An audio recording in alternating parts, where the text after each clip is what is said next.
महाराष्ट्रातील राजकारण हे सतत बदलत असतं. कधी मित्रद्रोह, कधी नवे प्रयोग, तर कधी विस्मरणात गेलेले संबंध पुन्हा नव्याने खुलत असतात.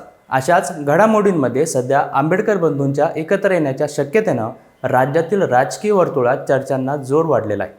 एकीकडे ठाकरे आणि पवार कुटुंबातील एकीच्या चर्चा सुरू आहेत, तर दुसरीकडे आंबेडकर बंधूंनी दिलेले सूचक संकेत नवीन समीकरणाची चाहूल देत आहेत.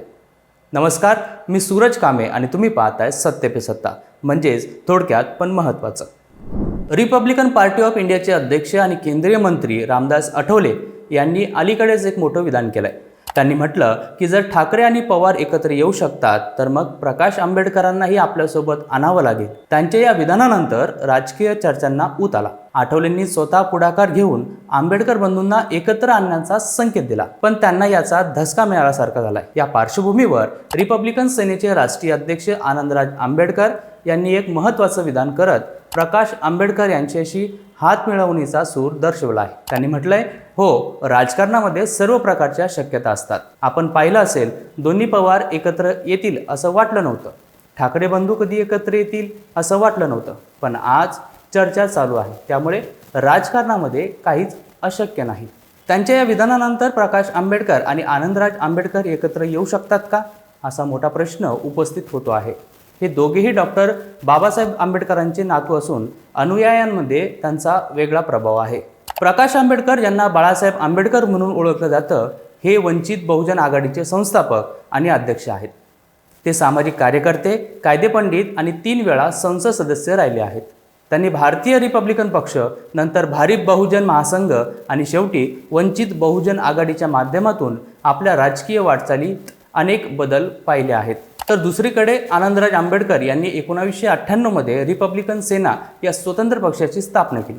2020 मध्ये त्यांनी वंचित बहुजन आघाडीतून बाहेर पडत नागपूरमध्ये पत्रकार परिषद घेऊन वंचितच्या नेतृत्वावर नाराजी व्यक्त केली होती. त्यांनी सांगितलं की वंचितमध्ये घटक पक्षांना विश्वासात घेतलं जात नाही आणि निर्णय प्रक्रियेत पारदर्शकता नाही. तरीही याच वंचित आघाडीनं लोकसभा निवडणुकीत आनंदराज यांच्या उमेदवारीला पाठिंबा दिला होता. यातून हे स्पष्ट होतं की दोघांमधील मतभेद असूनही एकमेकांविषयी आदर आणि सहकार्याची भावना जिवंत आहे.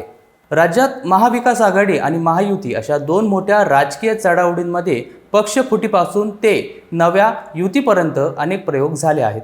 उद्धव ठाकरे यांची शिवसेना फुटली, अजित पवार यांनी शरद पवारांचा पक्ष सोडला आणि आता दोन्ही कुटुंब पुन्हा एकत्र येण्याच्या चर्चांमध्ये रंगले आहेत. या पार्श्वभूमीवर आंबेडकर बंधूंची एकी राज्याच्या राजकारणात मोठा भूकंप घडू शकते. एकत्र येऊन ते सामाजिक न्याय, बहुजनांचे हक्क आणि दलित चळवळीला नव्या उंचीवर घेऊन जाऊ शकतात.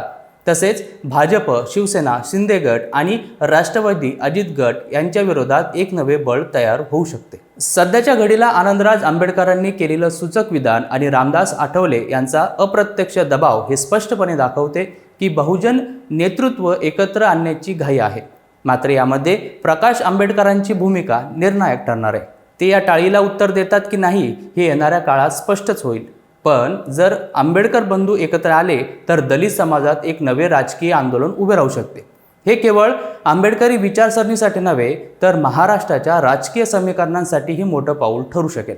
सध्याच्या राजकीय उलथापालथीच्या काळात आंबेडकर बंधूंच्या एकीची शक्यता ही केवळ चर्चेची गोष्ट राहिली नाही, तर एक निर्णायक वळण असू शकतं. रामदास आठवलेंच्या विधानाने जे वातावरण निर्माण झालं त्याला आनंदराज आंबेडकरांनी आपल्या स्टाईलने उत्तर दिलंय. आता सर्वांच्या नजरा प्रकाश आंबेडकरांकडे लागलेल्या आहेत. ते या टाळीला उत्तर देतात का, की पुन्हा एकदा ही संधी राजकीय व्यत्ययांमुळे हातातून निसटते. राजकारणात काहीही अशक्य नसतं आणि बहुधा हीच ओळ पुढे काय होणार याची सुरुवात ठरवेल. अशाच माहितीपूर्ण व्हिडिओसाठी पाहत राहा सत्य पे सत्ता, म्हणजेच थोडक्यात पण महत्त्वाचं.